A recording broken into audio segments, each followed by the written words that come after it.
Bonjour à tous, mon nom est François Letarte. Bienvenue sur ma chaîne JDRD30, une chaîne consacrée aux jeux de rôle sur table. Vie de rôliste, j'ai le goût de vous parler de quelque chose, quelque chose qui se passe dans ma vie de rôliste que je pensais que j'avais déjà fait. Je pensais que j'avais comme réussi ou passé cette étape-là. Et là, je m'aperçois que non. Je vais vous expliquer c'est quoi. C'est de vivre un univers de jeu de rôle d'une certaine façon, mais que je ne le vois pas juste à travers une campagne, mais plutôt des campagnes avec plusieurs groupes différents, puis de voir le monde évoluer, puis un monde que je me suis approprié. Ceux qui me connaissent vont probablement deviner que je parle ici, entre autres, d'RPGS, que j'ai utilisé pour une campagne dernièrement dont je vous parlais beaucoup.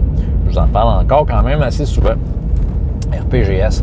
Écoutez, c'est quelque chose d'assez nouveau pour moi. Il y en a que, tu sais, je sais qu'il y en a qui disent « Ah, je fais ça depuis 1974. J'ai inventé mon mode. » Ben oui, je sais. Là. Je ne suis pas là pour dire que j'ai inventé de quoi. Mais surtout que je pensais que j'avais fait cette étape-là dans ma vie. Tu sais, je pensais que, tu sais, ça fait longtemps que je fais du jeu de rôle. Je m'étais jamais vraiment arrêté à savoir si j'avais fait ça ou pas, mais j'avais l'impression que je l'avais fait. En fait, d'une certaine façon, oui. J'ai déjà fait ça comme des jeux. Dans un même univers que je reprenais avec différents groupes, puis qu'il pouvait y avoir des éléments qui passaient d'un groupe à l'autre, mais pas aussi intensément que là. Je dirais que l'exemple peut-être le plus frappant que j'ai eu dans mon passé, c'est peut-être Star Wars, parce que j'en ai tellement fait de Star Wars que, tu sais, ça se pouvait qu'il y avait des éléments que je trouvais cool dans une campagne, puis que je ramenais ailleurs, et que cet élément-là, ben je le faisais évoluer d'une certaine façon, sans que les joueurs le savent, parce que souvent, eux autres, je leur présentais un élément, il est tel que tel quand je leur présente, mais moi, je sais très bien que cet élément-là, c'est un élément qui était différent d'une campagne précédente. Bon. Fait que c'est ça. La plupart du temps, tu sais, quand je faisais du jeu de rôle, quand je fais du jeu de rôle, en fait, c'est souvent, tu sais, je pars avec une gang, puis on part à l'aventure. Fait qu'on fait un jeu, puis dans le fond, le monde autour du groupe évolue selon les actions de ce groupe-là. Tu sais, c'est sous la loupe d'un groupe en particulier. C'est vraiment ça. Puis, tu sais, bien souvent, tu sais, il y a bien des jeux que je veux essayer. Fait que quand on finissait une campagne, on était bien content, on fermait le livre, on allait vers un autre livre, puis voilà. Tu sais, fait que, tu sais, j'ai jamais vécu l'évolution d'un même monde, puis de le voir sous différents angles, sous la loupe de différents groupes, et c'est ça que je vis présentement avec RPGS. Bon. Je remets en contexte, là, je fais ça, parce que je sais que c'est toutes des affaires que j'ai déjà parlé, mais c'est tellement éparpillé dans des vidéos. Fait que je vais comme un peu faire un résumé de RPGS, qu'est-ce que c'est, puis où est-ce que j'en suis. RPGS, c'est un projet 2014, un projet collectif qui s'est monté. Sébastien Allard était à la tête de ça. Il avait demandé à différents auteurs, des YouTubers, principalement des YouTubers, plein de monde, mais c'était gros des YouTubers anglophones. Puis on s'est dit, hey, on se crée un monde, une boîte à outils avec des royaumes dedans, puis tu sais, j'ai fait une map vide, puis on remplit la map de certains royaumes, tu sais. Puis, tu sais, moi, je me souviens, là, j'ai travaillé là-dessus à l'époque, puis on a trippé, on a ri, on a trouvé ça bien le fun, on avait le hype, on se trouvait cool, tu sais. C'est sorti en grande pompe au BrigadeCon, une convention en ligne de l'époque, tu sais. Ça faisait des high-five virtuels, on était fiers de nous, tu sais. Mais qu'est-ce qui arrive avec un livre de même après? Tu sais, veut dire, c'est pas le premier ni le dernier monde de jeux de rôle, puis on s'entend, c'est quelque chose comme un peu... tu sais, c'est fait comme par la communauté, tu sais, c'est pas... Tu sais, sérieux, je dirais que la Terre, la majorité de la Terre, elle n'a rien à balancer d'RPGS, puis c'est pas parce que c'est pas bon, c'est parce que, tu sais, ça sera jamais connu, là, cette affaire-là, là. C'est ça. Tu sais, autrement dit, c'était le fun le temps qu'on l'a fait. Soit dit en passant, c'est gratuit. Je vais essayer de mettre le lien en bas de la page Facebook qui, c'est la page Facebook dans laquelle il y a les liens pour avoir accès à RPGS, puis on a fait un deuxième en science-fiction. Vous voulez une copie physique, vous pouvez l'acheter sur Lulu. Elle est très belle. Je l'aime beaucoup. Mais voilà. Tu sais, qui joue à ça? Qui a joué à ça, RPGS? Ben, c'est ça que je me posais la question. Une fois que c'est sorti, je dis, regarde, on a travaillé, on a trouvé ça cool. Puis, tu sais, les royaumes, tel fun, là, tu sais, il me semble qu'on en ferait des aventures là-dedans. Fait que c'est ça. Je sais que Sébastien Allard a fait une petite campagne dans son royaume à lui qu'il a écrit, mais il n'a pas exploré bien autour. Puis, sérieux, je doute que quelqu'un ait joué là-dedans. Ça se peut. Mais moi, j'ai décidé, regarde, j'ai une chaîne YouTube, j'ai envie comment je pourrais dire, de mettre des preuves que ce livre-là a été utilisé dans son ensemble. il y a 16 royaumes actuellement dans le livre. Fait que j'ai décidé qu'il allait avoir au moins une aventure par royaume. Ça a commencé par une série de one-shot, avec des jeux différents, puis des séances uniques. On avait bien du fun. Puis à un moment donné, pour finir les quelques royaumes qui restaient, j'ai décidé de transformer ça en une grosse campagne qui a duré 70 séances. On a joué ça avec True 20, RPGS, l'Arme des Dragons, puis tu sais, sérieux, c'était trippant. J'ai fermé le livre à la fin en disant « Job done ». À travers ça, tu sais, je m'étais fait une expérience à un moment donné avec une gang. On avait commencé une campagne, on a fait une couple de games, là, puis on avait créé un royaume parce qu'il y a la possibilité de créer ton royaume là-dedans. Il y a même la recette dans le livre de comment faire ça à la sauce RPGS. Puis il y a plein de places à la map RPGS que tu peux mettre le royaume que tu veux, tu sais. Fait que c'est ça. Mais une fois que j'ai fermé le livre, j'étais comme, moi je me disais, OK, c'est fini RPGS. Je vais passer à autre chose, je suis content, je suis fier de moi, j'ai réussi mon pari de dire ce livre-là a été utilisé. Puis j'ai, comment je pourrais dire, j'ai voulu faire en sorte que tout le travail qui a été fait, bien, qu'il ait servi à quoi pour tout le monde. Que le but, à quoi ça sert ce livre-là, ça l'ait fait pour de vrai, puis que des gens aient vraiment vécu des aventures. C'était fait, j'étais content. Mais ça n'a pas été long que je me suis aperçu que j'avais encore besoin de ce livre-là. Et je vais vous dire pourquoi. C'est parce que, tu sais, OK, RPGS, c'est du high fantasy, là, tu sais, à force d'avoir promené dedans, c'est du high fantasy, c'est un genre que j'apprends à apprécier, là, au fil du temps. Tu sais, j'étais pas, jamais été un gars ben high fantasy, mais on dirait que soudainement, j'ai comme un peu lâché prise sur le high fantasy, puis go, on y va, puis tu sais, je commence à apprécier le genre, tu sais, un peu plus. Puis RPGS, c'est du high fantasy. Puis, étant donné que RPGS, c'est juste une base sur laquelle on peut faire à peu près ce qu'on veut, tu sais, chaque royaume est très brièvement décrit. C'est moi, ça me donne plein de zones grises et j'adore les zones grises. Fait que je peux inventer ce que je veux là-dessus.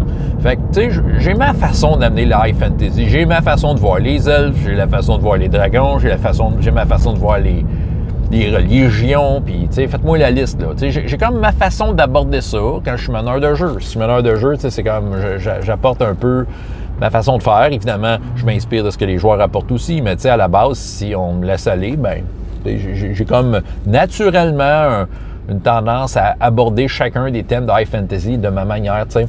C'est ça. Mais tu sais, je me suis aperçu que dans mes autres jeux de rôle de high fantasy, je prends, tu sais, je veux dire, j'aborde la chose de la même façon. Si tu me laisses aller, je vais le faire de la même façon. Tout ce qui change, c'est le nom de la place. Tu sais, veut dire, pendant que, veut dire, si je regarde là, les autres games de Live Fantasy, bon, OK, il y a 2 jeux de rôle que je ne changerai pas les mondes parce que je trouve que c'est trop relié ensemble. C'est Elric Stormbringer, quoique c'est plus de la dark fantasy. Puis Défi fantastique, on pourrait dire que c'est de la dirty fantasy, je sais pas. Défi fantastique Titan, c'est trop collé au livre dont vous êtes l'héros. Puis pour moi, c'est ça, c'est trop. J'aborde ça ensemble, je vois ça comme un tout. Mais pour le reste, écoute, ça fait des années que je fais du high fantasy à la bibliothèque avec un petit univers que j'ai appelé Magicus, qui se trouve être un petit continent qu'on se promène dedans, tu sais, Magicus. OK, d'où j'aborde un peu les mêmes thématiques de la même façon. J'ai joué avec Danae. J'ai ramené Danae sa map un peu. Danae, qui est un monde qui a été développé dans un Casus Belli de cela, là, 25 ans et plus. Là. Petit monde bien fantastique, une belle petite map avec des noms. Encore là, je faisais ça un peu générique. Tu sais, Gros Soleil, la campagne que j'ai partie l'été dernier avec le groupe Gros Soleil, ben j'ai voulu y aller lousse. Je leur ai créé une île, un genre de continent à explorer. Mais encore là, c'est encore la même sauce, tu sais, je sers encore le même repas de high fantasy d'une certaine façon. Je suis pas là pour être original à tout près à chaque fois. Tu sais, souvent, la demande, c'est du high fantasy. Tu sais, c'est des elfes, des nains, des dragons, okay? Des magiciens. Tu sais, c'est ça qu'on veut. Écoute, j'ai voulu aborder Paorn, un autre monde de Casus Belli qui est écœurant, sérieusement, je l'ai lu. Mais je m'étais dit, ouf, ça va être difficile parce que je vais essayer de m'embarquer dans la vision de quelqu'un d'autre. Tu sais, puis je pensais pas, je me sens pas prête à m'embarquer dans cet exercice-là. Pour la même raison que je m'embarquerais pas dans les Terres du Milieu ou dans Forgotten Realms. Il faut dire que Forgotten Realms, ça m'attire pas bien. Mais tu sais, ou dans n'importe quel autre monde de donjon, Dragonlance, nomme-les. Peut-être Mystara un peu. Peut-être que peut-être mon influence est très style Mystara, là, tu sais. Mais encore là, Tu sais, Donjons et Dragons 5e, j'en ai fait au printemps, parascolaire, puis j'ai dit, gars, j'étais super motivé, je vais prendre le monde que JP, qui joue avec moi à l'Arme des Dragons, sa maison d'édition, a fait un monde médiéval fantastique, un fantasy straight qu'on aime, là, Rhyme, qui est super cool, sérieux. Mais je tombe encore dans le même pattern de, je vais avoir tendance à jouer ça de ma façon, ce qui est bien legit, mais tu sais, tout ce que je vais faire, c'est que je vais prendre les noms du livre, puis tu sais, je vais peut-être faire l'effort, je voudrais faire l'effort de faire comme c'est écrit dans le livre, de présenter les choses telles qui sont présentées dans le livre, mais j'ai pas le temps de vouloir hey boy, c'était bizarre ça, cette passe de char-là. Tu sais, j'ai pas le temps comme de me conformer à l'idée d'un autre, tu sais, aller aux légendes d'un autre, à la cosmologie d'un autre. Puis tu sais, même pour toutes les autres affaires que j'ai créées autour, c'était un peu la même affaire. Tu sais, l'île de Gros Soleil, là, je me disais, OK, faut-tu que je réinvente des nouveaux noms de dieux, puis tout ça, tu sais. Je m'apercevais que là, je m'éparpillais un peu, puis au final, je faisais un peu la même affaire partout. Fait que là, tout ramener ça dans RPGS, tiens, toi! Parce que là, RPGS a le gros avantage que j'ai mis un effort considérable. J'ai pris le temps de lire les 16 royaumes, de faire jouer de quoi, de comprendre un peu le beat de base et surtout de le mettre à ma main. T'sais. J'ai bâti là-dessus. La photo, là, ce qu'il y a dans le livre d'RPGS, là, la photo est complètement différente. Je le ferai probablement pas, là, mais si je pourrais réécrire le livre d'RPGS, dire « Update 2021 ». Puis, tout le monde serait choqué de voir là, toutes les affaires qu'on a scrappées là-dedans. Mais c'est ça qui arrive. C'est que là, j'ai vécu des choses dans RPGS. J'y ai ajouté des choses. Les légendes, il y en a déjà d'un peu raconté dans RPGS, mais les légendes les plus prenantes sont toutes celles que j'ai vécues à travers des séances uniques, à travers l'Arme des Dragons. Tu sais, la légende s'inscrit. Fait que c'est pas juste quelque chose que j'ai lu, c'est pas juste l'histoire géniale de quelqu'un d'autre que j'ai essayé d'apprendre. C'est quelque chose que j'ai vécu. Je l'ai vécu. Puis tu sais, j'ai pas besoin de regarder dans le livre. J'étais là. J'étais là quand ça s'est fait. Fait que, tu sais, c'est un super avantage. De mettre tous ces royaumes-là, tous ces autres games-là là-dedans, tu sais, pour moi, c'est facile de recoller les points. Comme je dis, ma recette High Fantasy, elle se ressemble bien gros. Fait que, tu sais, pour moi, là, j'ai mis Magicus, qui a comme quand même une histoire chargée, là, bibliothèque, ça fait des années que je fais ça. Puis écoute, je suis capable de voir ça dans RPGS, de voir, tu sais, qu'est-ce que ça fait là. Puis, tu sais, s'il y a des choses qui peuvent se relier au restant de la map RPGS, oh oui, il y en a. Puis j'ai même commencé à inclure des affaires que j'ai créées dans Magicus dans des endroits de RPGS. Bon, Gros Soleil, ça n'a pas été bien compliqué, mais j'avoue que leur entrée dans RPGS a été à travers un portail où je les envoyais direct dans un royaume d'RPGS tel quel. Dans le passé, en plus. J'ai fait un voyage dans le temps à travers un portail, mais tu sais, c'est ça. Puis là, sérieusement, là, ça a un super avantage, là, soudainement. Je travaille avec des choses que je connais. J'ai pas à réinventer la roue. Les dieux, ils ont été faits, correct. T'sais, voici ces dieux-là. Magicus, j'avais une autre cosmologie, mais ça aurait de l'allure, ça collerait avec ce que j'ai déjà fait, tu sais. Puis c'est ça, fait qu'autrement dit, soudainement, là, c'est comme un monde de facilité, tu sais, paresseux. Je fais ça comme un vrai paresseux. Mais c'est pas tant de la paresse, c'est juste que c'est un travail à long terme. C'est comme un mijoté, là, tu sais, qui a été travaillé pendant longtemps, puis qui se retrouvent tous ensemble d'un coup, tu sais. En tout cas, fait que, tu sais, c'est ça qui arrive, là. Tu sais, force est de constater que, regarde, j'ai une façon d'amener ça. RPGS, m'a permis de le faire à ma façon. Je me suis senti comme libre de faire ça comme je voulais dans RPGS, puis voilà, maintenant, je suis capable de le servir de même. Fait que tout est rapatrié, là. Voilà. Ça, j'avais fait une vidéo qui parlait de ça. Fait que là, j'ai comme situé dans la map tel endroit, tel endroit, tel endroit. Sérieux, c'est dans ma tête, je l'avoue, la map. Bon. Fait que j'ai vécu RPGS. Puis là, je suis en train de vivre des nouvelles affaires. C'est ça qui arrive, là. En faisant ça, ben là, j'ai d'autres aventures avec d'autres groupes, un peu partout, dans différents endroits de la map. Tu sais, officiellement, là, j'ai 4 spots, j'ai 4 games différentes dans 4 endroits de la map, si on veut, là. Peut-être même une 5e, il faut que je détermine où. En tout cas, j'avais, tu sais, OK. Puis tout ça, c'est le fun parce que je vois maintenant RPG sous la loupe de d'autres groupes. Dans certains cas, ça me fait travailler sur, OK, mais qu'est-ce qui s'est passé après, mettons, l'Antre des Dragons? Tel endroit que les joueurs avaient visité à ce moment-là, on l'a laissé tel quel. J'ai un souvenir de comment c'était, mais ça me permet de vivre, mais qu'est-ce qui se passe après? J'aurais jamais pensé ça. Mais tu sais, je me retrouve à vivre, mettons, le royaume de Trifandrie, où est-ce qu'on a commencé les Landes des Dragons. Ils sont jamais revenus, les joueurs, mais quand ils sont partis de là, c'était un vrai fouillis, là. Invasion d'elfes noirs, un dragon qui était allé détruire des trucs. Fait que, tu sais, plus ou moins un an après leur départ, j'ai présentement une petite campagne en parascolaire, mais écoute, puis ça c'est un bon exemple parce que quand j'ai comme un peu introduit le groupe à cet endroit-là, tu sais, je veux dire, j'ai fait comme tout bon maître de jeu qui présente son affaire, tu sais. Alors, votre monde dans lequel vous êtes, c'est ça, là, tu racontes un peu l'histoire, le contexte. Puis, tu sais, ça sonnait comme un début de campagne, ça sonnait pas comme quelque chose en cours, ça sonnait pas comme la job mal faite de quelqu'un d'autre ou, tu sais, quelque chose qui appartient à quelqu'un d'autre. C'était comme, voici le point de départ, un royaume envahi par des elfes noirs, il y a telle affaire, la reine est partie, blablabla. Puis c'est ça, puis les joueurs, OK.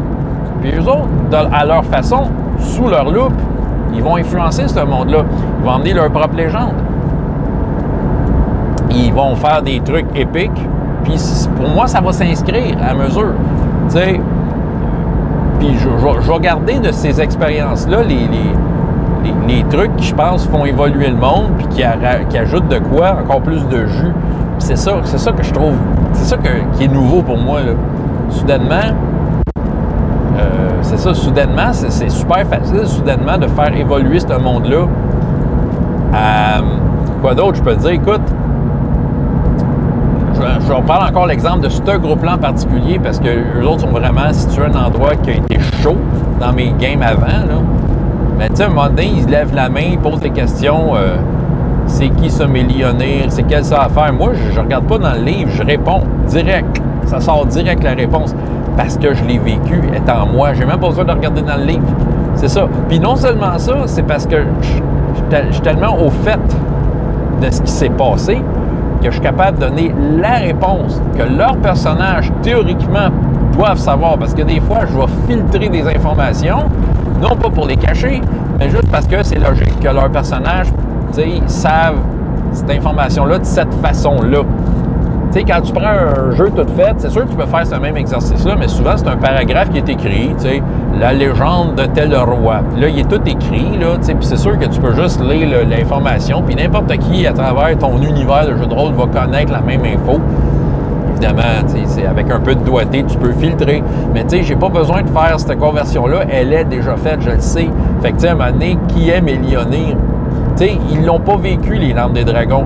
Les joueurs, le groupe des Landes des Dragons ont eu affaire à la mère du Grand Souffle, Mélionir, genre de déesse elfe ou pas une déesse elfe. Ça dépendait des fois de quelle façon ils l'abordaient. Ils l'ont rencontré, il est arrivé des affaires, ils l'ont vécu selon leur vision. Mais maintenant, ce ne sont que des rumeurs qui circulent ailleurs dans le monde des elfes. Qu'est-ce qui se passe avec Mélionir? Fait que là, tu sais, je suis capable d'être flou. Bien, je suis capable d'être précis, mais je sais très bien que je suis flou et que peut-être ça va amener à des révélations éventuellement. Mais c'est ça qui est trippant, là.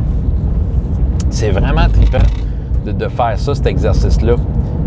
De faire évoluer ces éléments-là. Puis, tu sais, je m'aperçois, là, présentement, là, tu sais, l'intrigue, elle commence à se développer dans mes différentes campagnes depuis que j'ai fini RPG, l'Arme des Dragons, puis que j'ai ces autres aventures-là.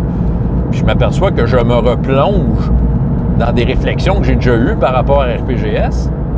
Puis c'est juste la suite, tu sais, je veux dire, je me repose des questions sur les dragons, sur les elfes. Je vais aller plus loin dans le passé de qu'est-ce qui aurait pu se passer, tu sais. Je vais, en tout cas, tu sais, c'est ça. C'est vraiment ça. Tu sais, je trouve ça trippant. Je peux comme considérer qu'RPGS, c'est comme mon monde maintenant. C'est mon monde. OK? Je le sais que j'ai eu l'aide de 16 autres personnes pour le faire, tu sais, mettons. Tu sais, mais merci à ces 16 autres personnes-là qui m'ont comme donné le kick puis de dire, OK, là, je peux tomber plus en mode création de monde. Puis sérieusement, ça roule très smooth, très rondement. Tout est agréable. Les réponses m'arrivent tout seul. Puis tu sais, quand je présente ces affaires-là, les joueurs, je trouve qu'ils sont attentifs. je pense que c'est plus facile d'être captivant quand tu l'as vécu plus que si tu le lis. Tu sais, ou que tu as de l'air perdu, ou tu te souviens plus du nom d'un tel, tu sais. Non, moi, ça sort clac de même. Tu sais, je te sors l'information.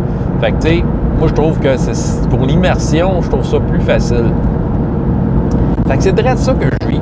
Je pensais pas arriver là, mais étant donné que j'ai tout rapatrié dans le même livre, et voilà, je vois RPGS aller dans toutes sortes de directions. Je suis capable, chacun des groupes fait son propre petit chemin. Puis, tu sais, écoute, de façon naturelle, il y a des choses qui se rejoignent entre les différentes campagnes, puis ils ne le savent même pas. C'est vrai, ils n'ont pas besoin de savoir tout ce que j'ai vécu avant. Tout ce qu'ils ont besoin de savoir, c'est d'avoir une information, que ça soit crédible, que ça soit le fun, et je l'ai en moi, tu sais, parce que je l'ai vécu. J'arrête pas de répéter des affaires, mais c'est ça. Parce que je suis enthousiaste, comprenez-vous. Bref, c'était mon exposé sur ce phénomène, le phénomène d'RPGS, puis le fait que je vis une campagne à travers, sous la loupe de différents groupes et que c'est une sensation nouvelle de jeu meneur de jeu que j'avais jamais vécu avant. Écoutez, c'est ça que j'avais à vous raconter. Alors, François Letarte, JDR D30, et jusqu'à la prochaine fois, ayez autant de plaisir dans la vie que dans les jeux. Au revoir.